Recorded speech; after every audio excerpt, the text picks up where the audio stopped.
नमस्कार, यो एभिन्यूज खबरको सङ्केत हो र तपाईँ अहिले एभिन्यूज एट 2 मा हुनुहुन्छ। म सुभाष नेपाल। प्रारम्भमा मूल खबर। लमजुङको खुदे स्थित पल्लोटार बस्तीमा भीषण पहिरो, 27 घर पुरियो। विस्तृत विवरण आउन बाँकी।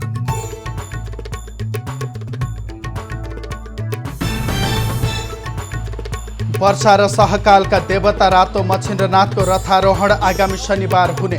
रथयात्रा भने अझै टुङ्गो लाग्न बाँकी।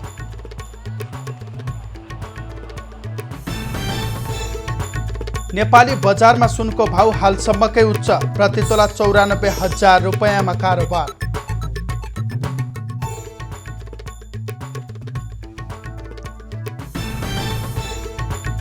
नेपालमा कोरोना संक्रमणका कारण मृत्यु हुनेको संख्या 41 पुग्यो। 72का 60 वर्षीय पुरुषको उपचारका क्रममा मृत्यु।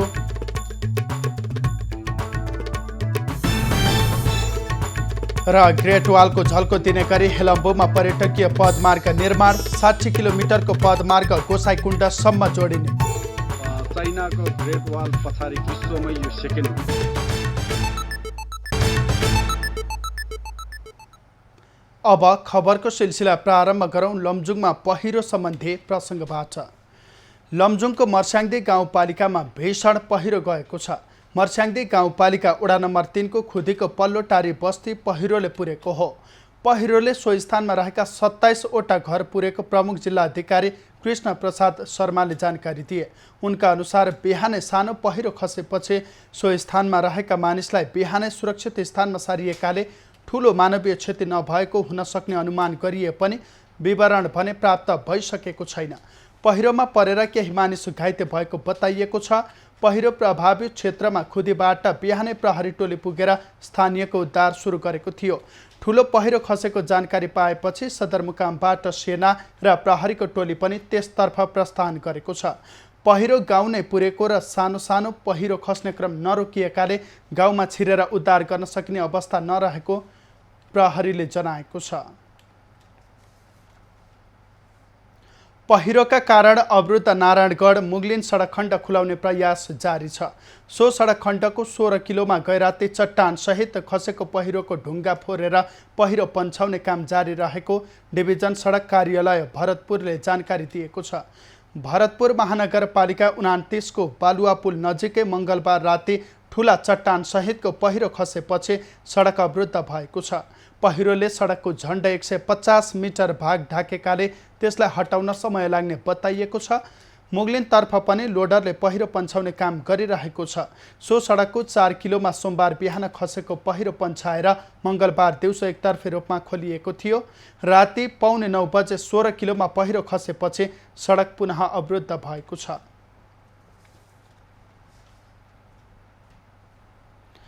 घरमाथिबाट खसेको पहिरोले घर पुरिँदा स्याङ्जाको गल्याङ नगरपालिका 10 गाउँ सुवाराकी 52 वर्षीय माया सारूको मृत्यु भएको छ।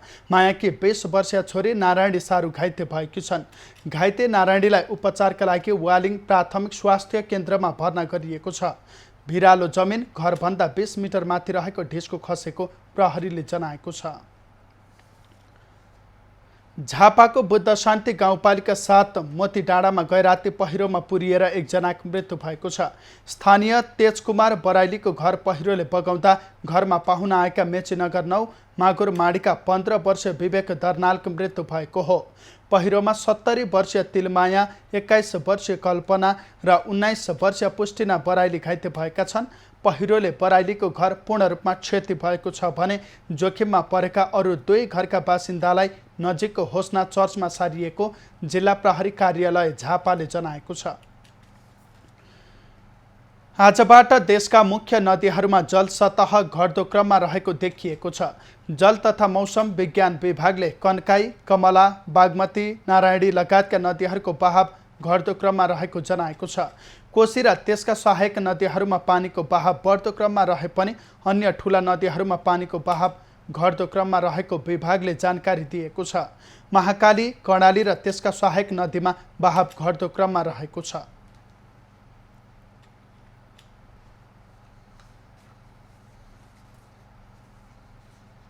आगामी 24 घण्टामा देशका केही स्थानहरूमा मात्र हल्कादेखि मध्यम वर्षा हुने र प्रदेश नम्बर 1, प्रदेश नम्बर 2, बागमती प्रदेश, प्रदेश नम्बर 5 र गण्डकी प्रदेशका 1-2 ठाउँहरूमा मात्र भारी वर्षाको सम्भावना रहेको छ। गत 24 घण्टामा कन्काई नदीमा 98.4 मिलिमिटर पानी परेको छ। यस्तै भैरहवामा 64.5, बागलुङको गलकोटमा 74.2 मिलिमिटर पानी परेको विभागले जनाएको छ। आगामी 24 घण्टामा प्रदेश नम्बर 1, 2, 5, बागमती र गण्डकी प्रदेशका केही स्थानमा भारी वर्षाको सम्भावना रहेको विभागले जनाएको छ। सिँचाइ विभागका महानिर्देशक मधुकर प्रसाद राज भण्डारीले 21वटा नदीलाई कार्यक्षेत्र बनाएर नियन्त्रणका काम भइरहेको बताएका छन्। आर्थिक वर्षमा 47 किलोमिटर तटबन्ध निर्माण भएको छ, जसका कारण गत वर्ष 190 हेक्टर जमिन डुबान हुनबाट जोगिएको विभागको दाबी छ। हुलाकी राजमार्ग अन्तर्गत जनकपुर जलेश्वर भेट्टामोड सडक खण्ड निर्माणको काम नसकिँदै भत्कन सुरु गरेको छ। सडक भत्किएपछि स्थानीयले ठेक्का रद्द गरी सम्बन्धित निर्माण कम्पनीलाई कालो सूचीमा राख्न माग गरेका छन्। जनकपुर भिटामोड सडक कालो पत्रेको काम नसकिँदै टेवा पर्खाल पुलको जीप र छेउ भत्कन थालेको छ। दर्जनौं ठाउँमा सडकको छेउ कलभट भित्ता भत्किएको छ। कतिपय ठाउँको कलभटको जग नै भत्किएको छ।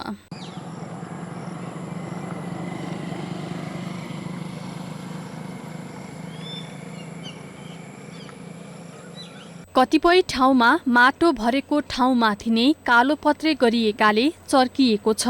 केही ठाउँमा सडकमा 2-2 फिट गहिरोसम्म खाल्टो परेको छ।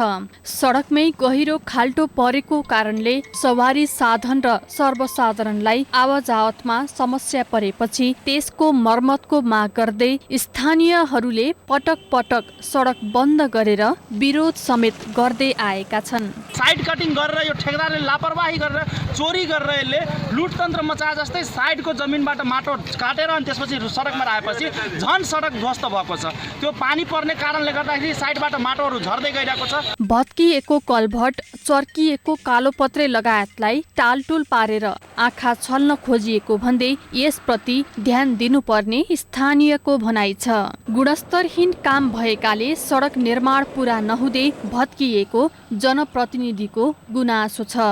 तपाईको 3 वर्षभित्र यो सडक सम्बन्धित ठेकेदारसँग सम्झौता भएर सम्पन्न गरिसक्नु पर्ने थियो तर त्यो सम्झौता अवधि पनि तपाईको सकिसक्यो र आजको मितिसम्म यो सडक तपाईको बन्न सकेको छैन। ठेकेदार कम्पनीले सडकमा गुणस्तरहीन सामग्री प्रयोग गरी नेपाल भारत जोड्ने व्यापारिक तथा धार्मिक सडकको आधारशिला नै कमजोर बनाएको छ। सडक छेउमै गहिरो खाल्टो खनेर हालिएको माटो वर्षाले बगाउँदा सडक भासिन थालेको छ। स्थानीय प्रशासनले भने सडक निर्माणमा देखिएको त्रुटि ठेकेदारले सच्याउने आश्वासन दिएको जनाएको छ। खालि बर्खा हो पानीमा तुरुन्तै पिच गर्दाखेरि चाहिँ त्यो पिच उक्किने भएको कारणले हामी यो बर्खा सकिने बित्तिकै गर्छौँ भनेर उहाँबाट मैले प्रतिबद्धता पाएको छु। स्थानीय बासिन्दाले पनि हुलाकी राजमार्ग निर्देशनालय जनकपुरका कर्मचारी, निर्माण कम्पनी धनुषा र महोत्तरीका प्रहरी प्रशासनको साँठगाँठले सडक कमजोर र मापदण्ड विपरीत निर्माण भएको आरोप लगाएका छन्। आयोजनाले भने यो आरोपलाई अस्वीकार गरेको छ। काम गरिराखेको अवस्था छ र कमसेकम एक लाइन चाहिँ कालोपत्रे कम्प्लिट गरौँ भनेर पनि कालोपत्रे गर्नमा हामी जोड दिएको। यसको स्लोप प्रिपरेसनको काम बाँकी छ, माटो हालेर फेरि घाँस लाउने काम बाँकी नै छ। त्यसैले गर्दाखेरि यो देखिएको यो ठुलो पानी आउँदाखेरि चाहिँ त्यो चाहिँ क्षति भएको देखिएको हो। जनकपुरदेखि पिपराको बिगही पुलसम्मको 9 किलोमिटर र पिपराको बिगही पुलदेखि भिट्टा मोडसम्मको 9 किलोमिटर कालोपत्रे गर्ने ठेक्का प्रतिभा वाइपी जेबी ललितपुर र पप्पू रोशन जेबीले लिएका थिए। जनकपुर भिट्टामोड 18 किलोमिटर सडक निर्माणका लागि 93 करोड बजेट विनियोजन भएको छ। एभिन्यूज खबरका लागि महोत्तरीबाट कमलेश मण्डलको रिपोर्ट। मनसुन सुरु भएसँगै देशैभरि बाढी पहिरोका कारण ठूलो जनधनको क्षति भएको छ। तर बाढी पहिरोको जोखिम कम मानिएको काठमाडौँ उपत्यकामा पछिल्लो समय बाढीको जोखिम उच्च रहेको छ। विशेष खबरको साथमा विगत केही दिन यता मनसुन सक्रिय भएसँगै देशका विभिन्न ठाउँमा बाढी पहिरोका कारण ठूलो धनजनको क्षति भएको छ। त्यस्तै बाढी पहिरोको कम जोखिम मानिने काठमाडौँ उपत्यकामा समेत पछिल्लो समय खोला तथा नदी किनारका बस्तीहरू डुबानमा पर्न थालेका छन्। विशेष गरी बागमती, धोबीखोला, हनुमन्ते, विष्णुमती, मनोहरा लगायत नदी किनारका बस्तीहरू उच्च जोखिममा रहेका छन्। जथाभावी बस्ती विस्तार गर्दा नदी साँगुरिएका कारण थप जोखिम निम्त्याएको छ। हिजोभन्दा कम हो आज। कम हो हजुर। पहिलाको भन्दा चाहिँ पोहोरको भन्दा चाहिँ हिजो बढी आएको। पोहोरको भन्दा चाहिँ पहिलाको भन्दा चाहिँ हिजो बढी आएको कि।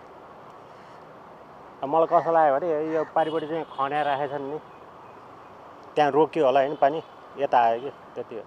अधिकांश खोला किनारमा बस्ती बसिसकेका छन्। बाँकी रहेको खाली जमिन समेत प्लटिङ गरेर बेचबिखन भइसकेका छन्। नदी किनारका बस्तीहरू डुबान हुनुको मुख्य कारण बाढीले बगाएर ल्याएको बालुवा लेदो खोलामा भरिँदै जाँदा पानीको सतह बढेपछि बस्तीमा पस्ने गरेको छ। त्यसैले पानी पर्न थालेपछि रातभरि जागै बस्नुपर्ने नदी किनाराका स्थानीयको गुनासो छ। अब यो फुलाले तपाईँको पोहोरको साल पनि 10-15 लाख नै तपाईँको क्षति गर्यो है। तपाईँको 9,500 पोका हालेको थियो होइन, पुरै तपाईँको डुबान भयो। अनि तपाईँको यो साल पनि तपाईँको त्यसमा त च्याउ हालेको थिएन है, त्यसमा त पुरा टराएर लगिदिएको त्यसमा खोलाले गर्दा। अब सानै पछि अब क्षति त धेरै नै गरिरहेको छ। वर्षेनी आउने बाढी पहिरोका कारण हजारौं मानिस विस्थापित हुने गरेका छन्। हजारौं घरहरू क्षतिग्रस्त र सयौंको संख्यामा मानिसको मृत्यु हुने गरेको छ। तर पनि यसको दीर्घकालीन समाधानका उपाय खोजिने गरेको पाइँदैन। नदी बस्तीमा पसेको भन्दा पनि बस्ती नै खोलामा पसेको कतिपयको भनाइ छ।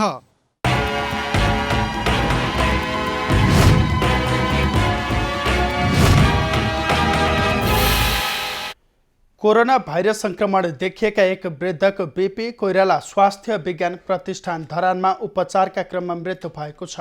महोत्तरीको महोत्तरी गाउँपालिका 3 का 60 वर्षीय पुरुषको गैराती मृत्यु भएको हो। उनी गत साउन 1 गते प्रतिष्ठानको कोभिड अस्पतालको आइसोलेसनमा भर्ना भएका थिए। यो सँगै नेपालमा कोरोना भाइरस संक्रमणबाट मृत्यु हुनेको संख्या 41 पुगेको छ। बीपी कोइराला स्वास्थ्य विज्ञान प्रतिष्ठानमा हाल 11 जना कोरोना संक्रमितको उपचार भइरहेको छ। प्रतिष्ठानमा उपचारका लागि भर्ना भएका 267 जना कोरोना जितेर घर फर्किसकेका छन्। वर्षा र सहकालका देवता रातो मच्छिन्द्रनाथको रथारोहण आगामी शनिबार हुने भएको छ। मच्छिन्द्रनाथ गोठीसँग सम्बन्धित ज्योतिषले साउन 10 गते उत्तम साइत रहेको ठहर गरेसँगै मच्छिन्द्रनाथलाई रथमा विराजमान गराउन लागि हो। सो दिन मध्याह 12:05 देखि 12:25 साइतमा मच्छिन्द्रनाथलाई रथमा विराजमान गराइने भएको हो। गोठी संस्थान ललितपुरले बाराही नाइकेलाई पत्र पठाएर रथारोहणको साइतको बारेमा जानकारी गराएका हुन्। यसअघि असार 24 गतेका लागि तय गरिएको रथारोहण कोरोना संक्रमण बढेका कारण स्थगित गरिएको थियो। हाल तबाहाल स्थित पार्टीमा राखिएका मच्छिन्द्रनाथलाई 4 जना पुजारी मिलेर बाजागाजा, पूजापाठ र नीति नियमका साथ पुल्चोकमा रहेको रथमा विराजमान गराउने प्रचलन रहेको छ। विगत वर्षमा मच्छिन्द्रनाथलाई रथमा विराजमान गराएको 4 दिनपछि रथ तानेर गाबाहाल हुँदै अन्त्यमा जाउलाखेल लगेर जात्रा देखाउने प्रचलन भए तापनि यो वर्ष के गर्ने भन्ने अझै टुङ्गो लागिसकेको छैन। हरेक वर्ष वैशाख शुक्ल प्रतिपदाका दिन मच्छिन्द्रनाथलाई रथमा विराजमान गराउने प्रचलन छ। यस वर्ष भने कोरोना त्रासका कारण असार 10 गतेदेखि मात्रै मच्छिन्द्रनाथको रथ निर्माण अघि बढेको हो। यसअघि लकडाउनका कारण चैत्र 28 मा पनि रथ निर्माणको काम रोकिएको थियो। वैशाख कृष्ण पक्षको प्रतिपदाबाट सुरु हुने जात्रा लिच्छविकालदेखि निरन्तर चल्दै आएको छ। रातो मच्छिन्द्रनाथ रथयात्रा नेपालकै सबैभन्दा लामो जात्रा मानिन्छ। नेपाल कम्युनिस्ट पार्टीका संस्थापक महासचिव पुष्पलालको 42औं स्मृति दिवस आज बेभेद कार्यक्रम गरी मनाइँदैछ। सत्तारूढ नेकपाका साथै अन्य कम्युनिस्ट पार्टीले पनि उनको योगदानको स्मरणमा विभिन्न कार्यक्रम गर्दैछन्। 2006 साल वैशाखमा 4 जना साथीसँग मिलेर उनले पहिलो पटक भारतको कोलकातामा नेकपा स्थापना गरेका थिए। उनको जन्म विक्रम सम्वत 1981 असार 15 गते रामेछापमा भएको थियो। उनी शहीद गङ्गालालका भाइ हुन्। कम्युनिस्ट पार्टी स्थापना गर्ने नेता भएकाले नेपालका प्राय सबै कम्युनिस्ट पार्टीले पुष्पलाललाई श्रद्धा भावले सम्झने गर्दछन्।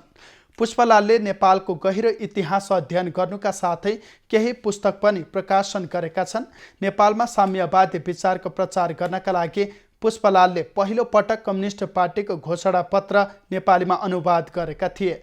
पुष्पलालको विक्रम सम्वत 2035 साल साउन 7 गते भारतको नयाँ दिल्लीमा उपचारका क्रममा निधन भएको थियो। कम्युनिस्ट नेता बर्मन बुढाको पशुपति स्थित विद्युतीय शवदाह गृहमा अन्त्येष्टि गरिएको छ। रोल्पाको थवाङ घर भएका कम्युनिस्ट नेता बुढाको 90 वर्षको उमेरमा ललितपुर स्थित पाटन अस्पतालमा उपचारका क्रममा आज बिहान निधन भएको थियो। बुढाको विगत 1 वर्षदेखि आन्द्राको क्यान्सरको उपचार हुँदै आएको थियो। पूर्व सांसद समेत रहेका बुढाको अन्त्येष्टि गर्नुअघि उपराष्ट्रपति नन्दबहादुर पुनले पार्थिव शरीरमा राष्ट्रिय झण्डा उडाएर सम्मान प्रकट गरेका छन्। यस्तै नेकपा अध्यक्ष पुष्पकमल दाहालले पार्टीको झण्डा उडाएर श्रद्धाञ्जली प्रकट गरेका छन्। अन्तिम श्रद्धाञ्जली दिन सभामुख अग्नि सापकोटा, पूर्व सभामुखहरू कृष्णबहादुर महरा र उन्सरी घरती, नेकपा क्रान्तिकारी माओवादीका अध्यक्ष मोहन वैद्य लगायतका नेताहरू पशुपति पुगेका थिए। बर्मन बुढा नेपाली कम्युनिस्ट आन्दोलनमा सरल जीवनशैली भएका व्यक्तित्वका रूपमा परिचित छन्। बुढा 2048 सालको निर्वाचनमा जनमोर्चा नेपालको तर्फबाट रोल्पा निर्वाचन क्षेत्र नम्बर 1 बाट विजय भएका थिए। नेपाल वायुसेवा निगमका कर्मचारीले आफूहरूलाई नहटाउन व्यवस्थापनसँग माग गरेका छन्। व्यवस्थापनले कोरोना भाइरस संक्रमणका कारण देखाउँदै कर्मचारी कटौती गर्ने घोषणा गरेपछि उनीहरूले त्यस्तो माग गरेका हुन्। असार मसान्तमा करार सम्झौता सकिएका 145 जना करार कर्मचारीको सम्झौता नवीकरण नगर्ने निगमले घोषणा गरेको छ। निगममा करारमा कार्यरत कर्मचारीहरूले आज केन्द्रीय कार्यालय न्यू रोडमा धरना दिँदै आफूहरूलाई नहटाउन व्यवस्थापनसँग माग गरेका छन्। लाइन लिएर उनीहरूले हामी विरुद्ध चाहिँ हामीलाई निकाल्ने एउटा षड्यन्त्र गरिरहेको छ। त्यो षड्यन्त्रको विरुद्ध हामी आज सबै योजनाबद्ध भएर अगाडि बढिरहेका छौँ। जब कमर्सियल फ्लाइट सुरु भएपछि त यहाँ कर्मचारी चाहिने ठाउँ नै हो, चाहिन्छ नै। त्यतिखेर हामीले काम गर्न पाऊँ र त्यतिखेरदेखि हाम्रो जे छ सेवा सुविधा यथावत रहोस्। त्यतिखेरसम्म जहिलेसम्म फ्लाइट हुँदैन र कर्मचारी आवश्यक हुँदैन त्यति बेलासम्म हामी बेतलब बस्छौँ, तर हामीलाई नवीकरण होस् भन्ने मात्रै हाम्रो धारणा हो। कोभिड-19ले गर्दाखेरि यो स्थायी कर्मचारीहरू नगएको अवस्थामा करारकै कर्मचारीहरूले नि मात्र खटेर काम गरेको अवस्था छ। तर यसको पनि मूल्याङ्कन चाहिँ नेपाल एयरलाइन्सलाई र प्लस यो पर्यटन मन्त्रीले चाहिँ नगरेको अवस्था हो। अहिले कोरोना भाइरस संक्रमणका कारण निगमको आर्थिक अवस्था थप कमजोर बनेको लगायत कारण उनीहरूको करार नवीकरण नगरिएको व्यवस्थापनले जनाएको छ। आर्थिक भार कम गर्न असार मसान्तमा करार सकिएका प्रशासनतर्फका कर्मचारीको म्याद नथप्ने निर्णय गरेको निगम व्यवस्थापनले जनाएको छ। निगममा करिब 1500 कर्मचारी कार्यरत छन्। तीमध्ये 450 कर्मचारी करारका हुन्। दर्शकवृन्द, पहिरोका कारण अवरुद्ध नारायणगढ मुगलिन सडक खण्ड खुलाउने प्रयास जारी रहेको छ। यति बेला देशैभर वर्षा भएका कारण वर्षाले देशका विभिन्न स्थानमा बाढी पहिरो निम्तिएको छ। बाढी पहिरोबाट जनधनको ठूलो क्षति भएको छ र पछिल्लो अवस्था के रहेको छ नारायणगढ मुगलिन सडक खण्डको, यस विषयमा थप जानकारी दिनका लागि यति बेला हाम्रो प्रत्यक्ष सम्पर्कमा हुनुहुन्छ हाम्रा संवाददाता विनोद श्रेष्ठ।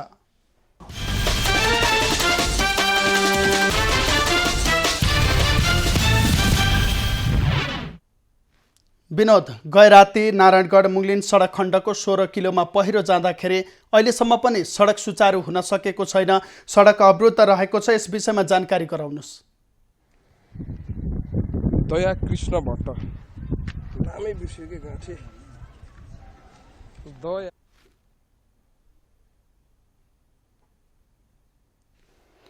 दर्शकवृन्द, पहिरोका कारण अवरुद्ध नारायणगढ मुगलिन सडक खण्ड खुलाउने प्रयास जारी रहेको छ र यस विषयमा हाम्रा संवाददातासँग हामीले कुराकानी गर्ने प्रयास गरेका थियौँ र प्राविधिक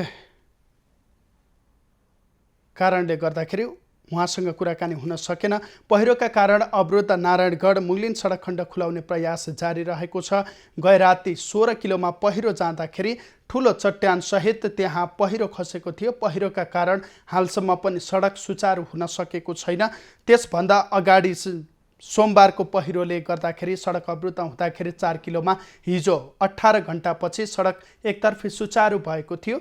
एकतर्फी सुचारू भएको केही समय नहुँदैखेरि त्यसपछि फेरि पहिरो खसेका कारण सडक अवरुद्ध भएको छ। यस विषयमा हाम्रा संवाददातासँग हामीले कुराकानी गर्ने प्रयास गरेका थियौँ।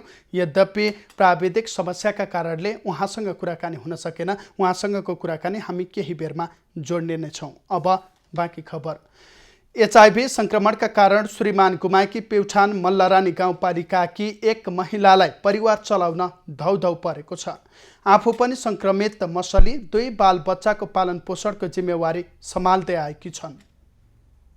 8 वर्ष अघि एचआईभी संक्रमणले घर चलाउने श्रीमानको ज्यान गएपछि मल्लरानी गाउँपालिका 1 स्यानी लेक प्युठानकी मसली बिकलाई अहिले परिवार चलाउने शास्ति भएको छ।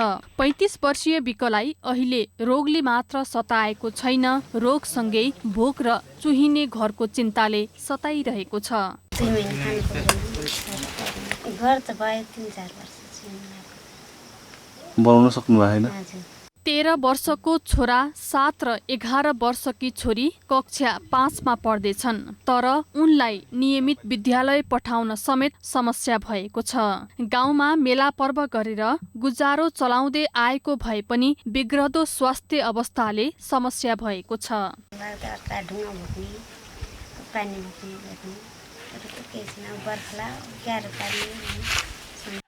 ढुङ्गाले छाएको पुरानो घरमा 4 महिनादेखि पानी चुहिन थालेको छ। संक्रमणका कारण स्वास्थ्यका लागि पोषक तत्त्व आवश्यक पर्ने भए पनि छाक टार्न बिकलाई समस्या हुने गरेको छ।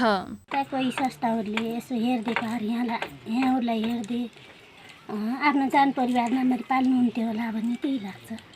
विगतमा गाविसले वार्षिक 15,000 दिँदै आए पनि अहिले त्यो रोकिएको छ। दयनीय अवस्थामा रहेको बिक परिवार कतैबाट राहत पाए जीवन सहज हुने अपेक्षामा छन्। घरमा टिन मात्र लगाइदिए पनि बास जोगिने अपेक्षा उनीहरूको छ। बालबालिकालाई पठन पाठनमा सहयोग मिले मसलीको परिवारको उद्धार हुने छिमेकीहरू बताउँछन्। विपन्नताकै कारण 7 कक्षामा पढ्ने 13 वर्षको छोरा र 5 कक्षामा पढ्ने 11 वर्षको छोरी नियमित विद्यालय जान सकेका छैनन्। एभिन्यूज खबरका लागि प्युठानबाट विजय सिंह भारतीको रिपोर्ट। दर्शकवृन्द, यति बेला अवरुद्ध नारायणगढ मुगलिन सडक खण्डको पछिल्लो अवस्था के रहेको छ यस विषयमा थप जानकारी दिनका लागि हाम्रो सम्पर्कमा हुनुहुन्छ हाम्रा संवाददाता विनोद श्रेष्ठ।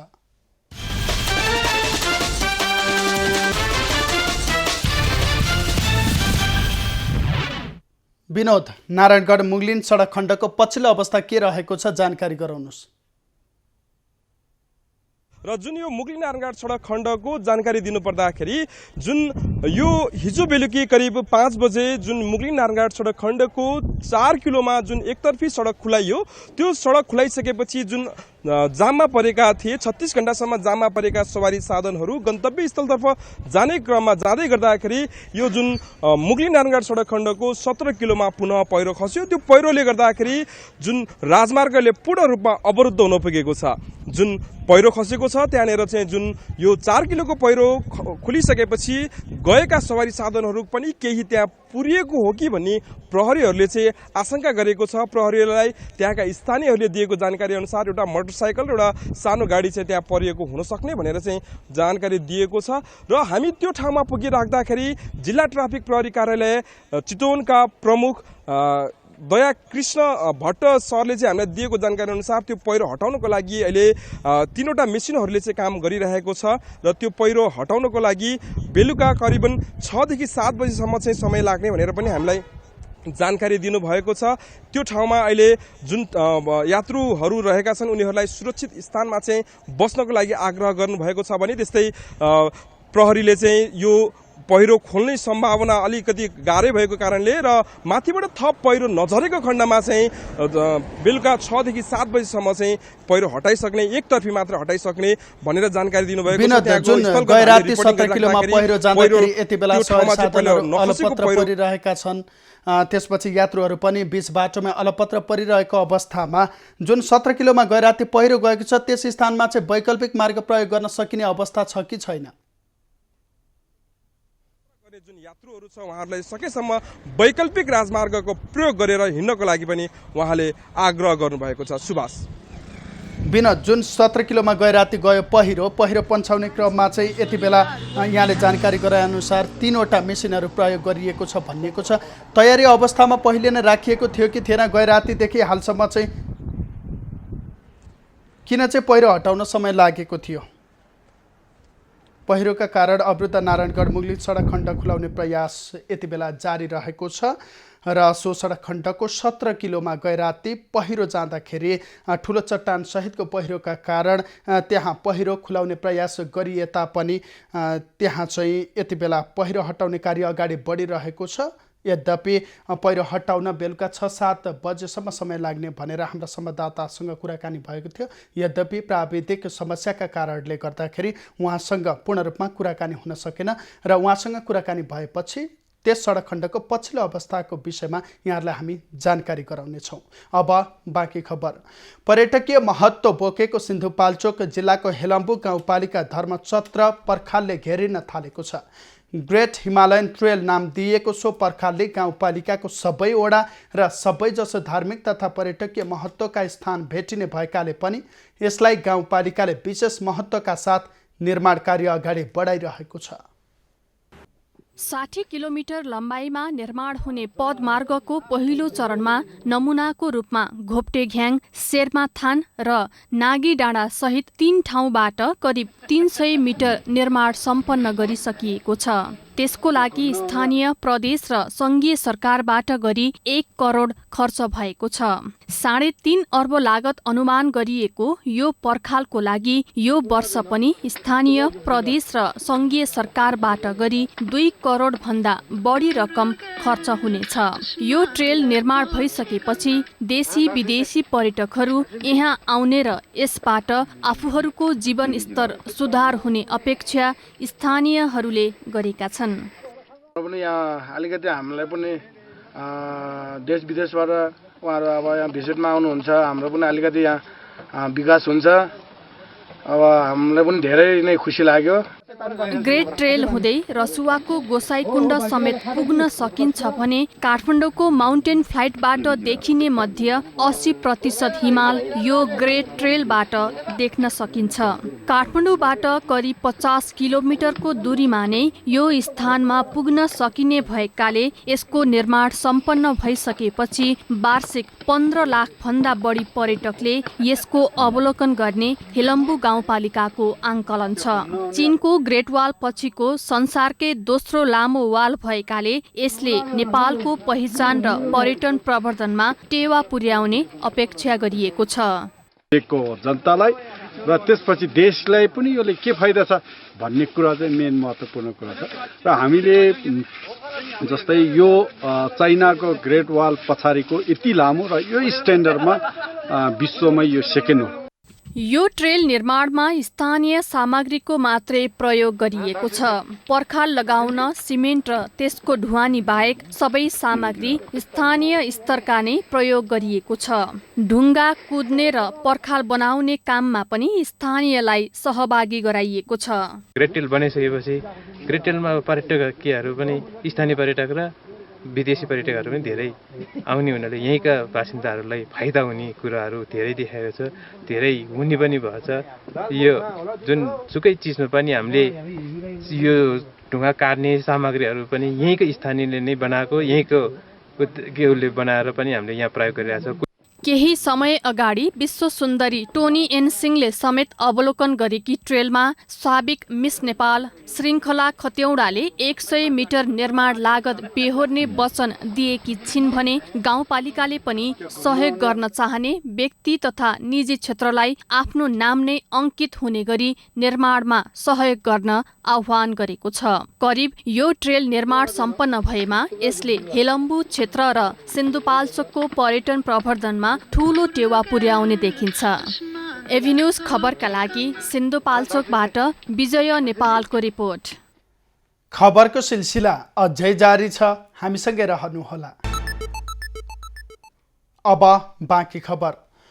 प्रजातान्त्रिक योद्धा सर्वधन राईको स्मृतिमा खोटाङमा बृहत सांस्कृतिक सङ्ग्रहालय निर्माण भइरहेको छ।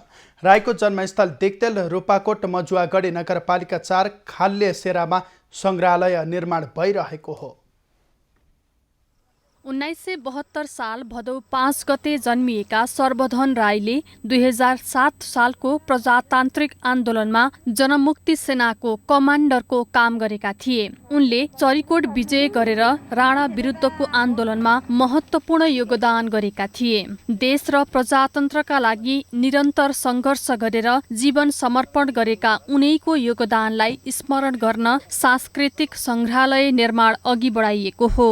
सङ्ग्रहालय निर्माणका लागि प्रदेश सरकारले 30 लाख रुपैयाँ बजेट विनियोजन गरेको छ। करिब 12 रोपनी क्षेत्रफलभित्र निर्माण गरिने सङ्ग्रहालयका लागि प्रदेश सरकारले आगामी आर्थिक वर्षमा पनि 45 लाख बजेट विनियोजन गरेको छ।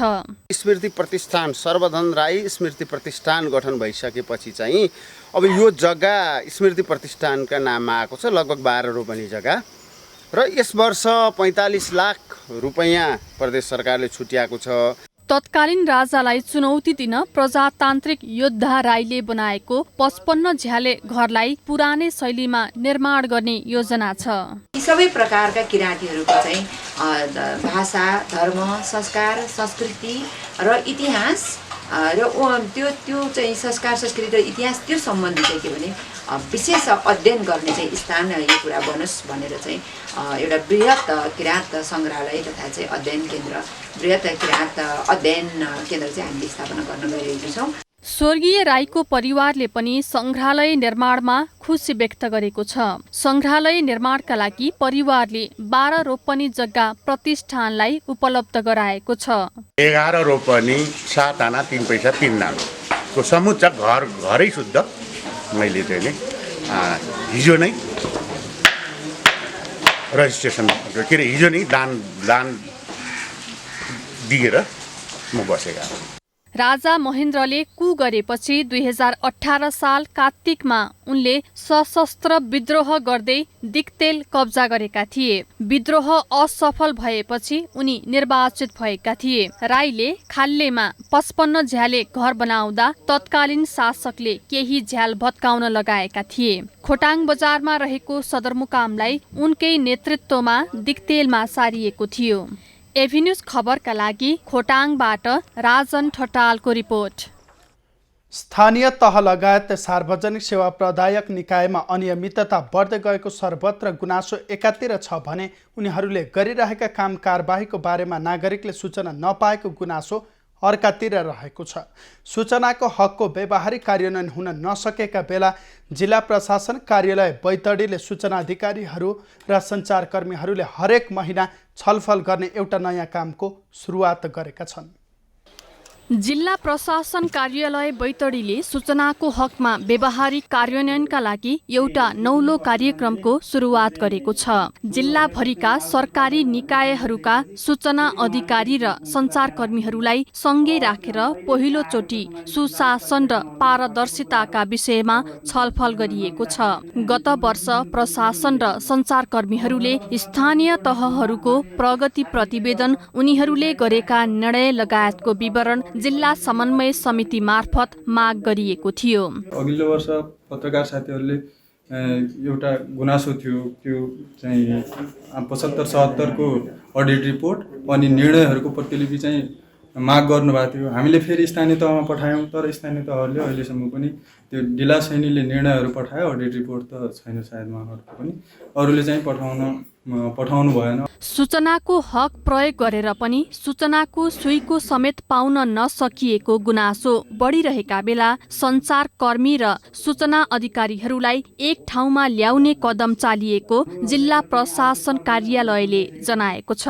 बैठकमा उठेका जिज्ञासाहरू, सुझावहरू भोलि कार्यालय प्रमुखहरूको बैठकमा राख्न मलाई सजिलो पनि हुन्छ। कार्यान्वयन गर्नको लागि, उहाँहरूलाई आग्रह गर्नको लागि, निर्देशन दिनको लागि पनि सजिलो हुन्छ। त्यसले गर्दाखेरि सूचना अधिकारी साथीहरूलाई परेका गाह्रा सङ्ग्रा अप्ठ्याराहरू छन् भने पनि कार्यालय प्रमुखहरूको बैठकमा यो कुराहरूले गर्दाखेरि तपाईँहरूको सूचना अधिकारीले सही रूपले सूचना सम्प्रेषण गर्न सकिराख्नु भएको छैन। नागरिकहरूको नजिकको सरकारको रूपमा चिनिएका स्थानीय सरकारहरूले पारदर्शिताका ठूला कुरा गरे पनि कार्यान्वयनमा भने शून्य देखिन्छ। नागरिकहरूका लागि गरिएका कामहरू गुपचुपमा राख्ने प्रवृत्ति बढेकाले अबदेखि हरेक महिना सञ्चारकर्मी र सूचना अधिकारीहरूको अनिवार्य बैठक राख्ने प्रशासनले जनाएको छ। यो कार्यक्रमलाई हामीले निरन्तरता दिनुपर्दछ।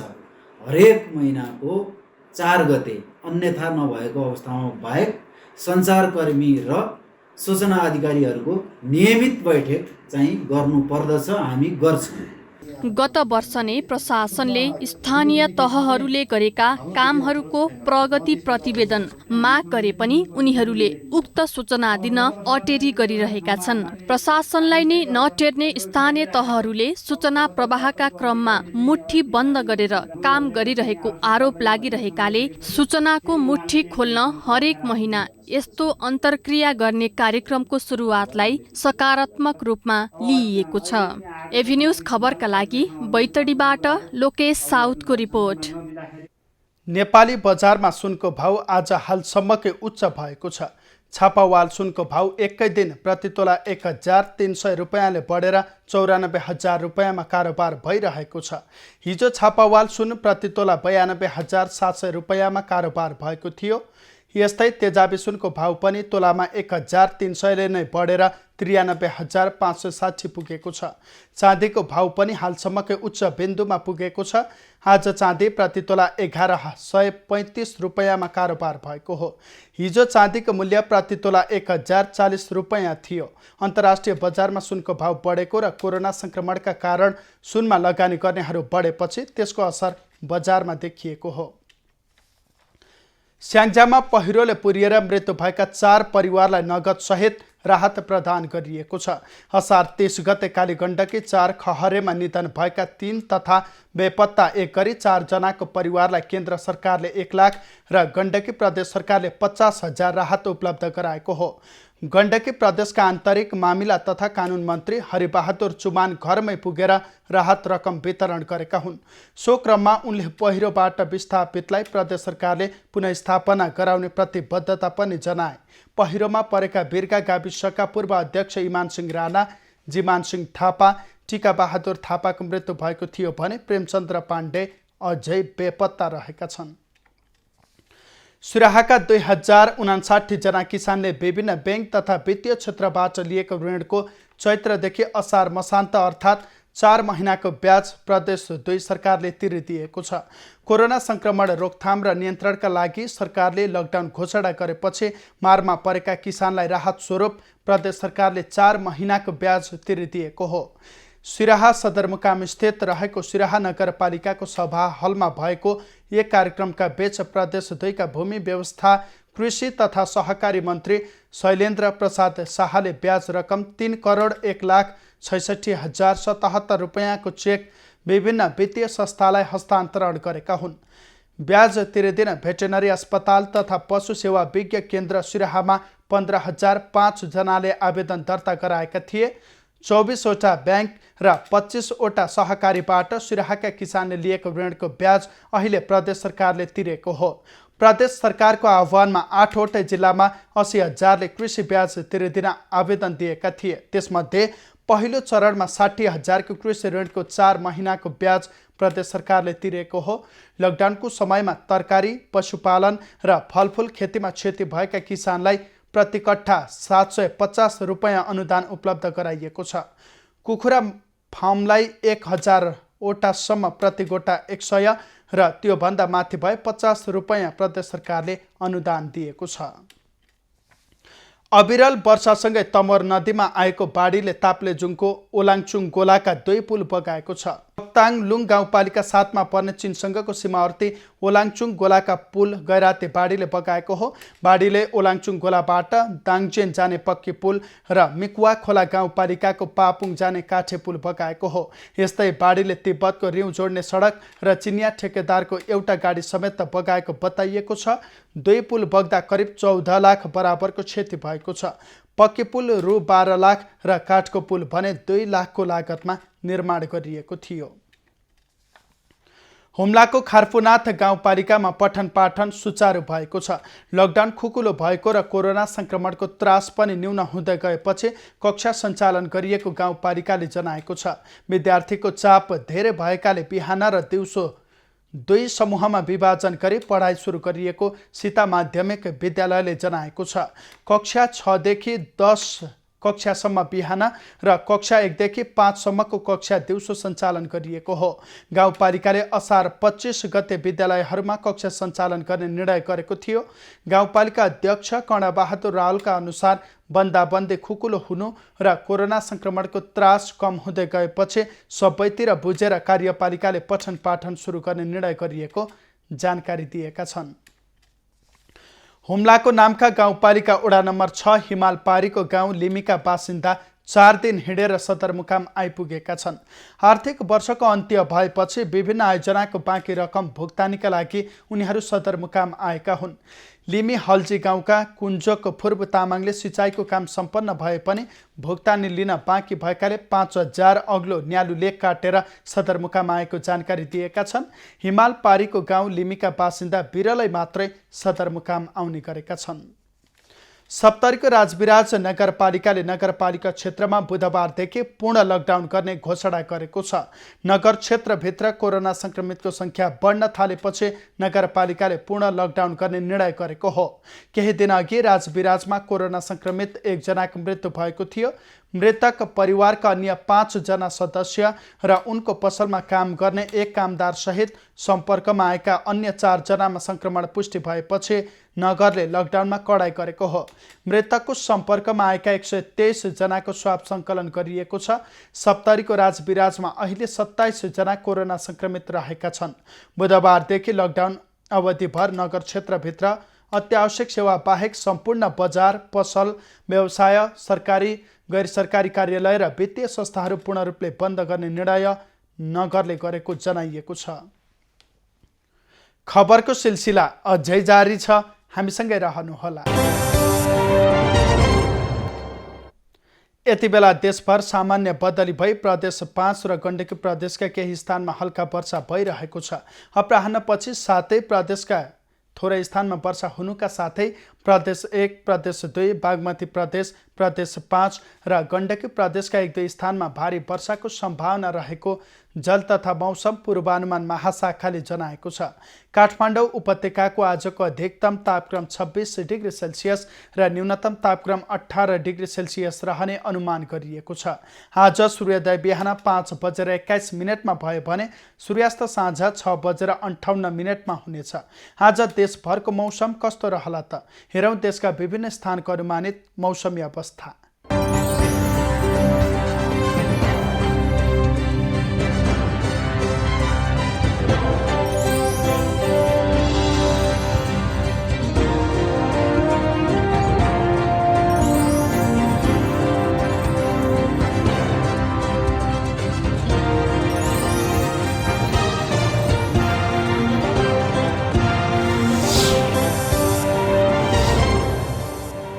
अहिलेलाई खबरको क्रम यति नै। एभिन्यूज खबरका यी सहित अन्य विस्तृत खबरका लागि www.avenews.tv लगअन गर्न सक्नुहुनेछ। युट्युब, फेसबुक र ट्विटरमा पनि हामीलाई फलो गर्न सकिनेछ। खबर भित्रको खबरका लागि हेर्दै रहनुहोला एभिन्यूज खबर। नमस्कार।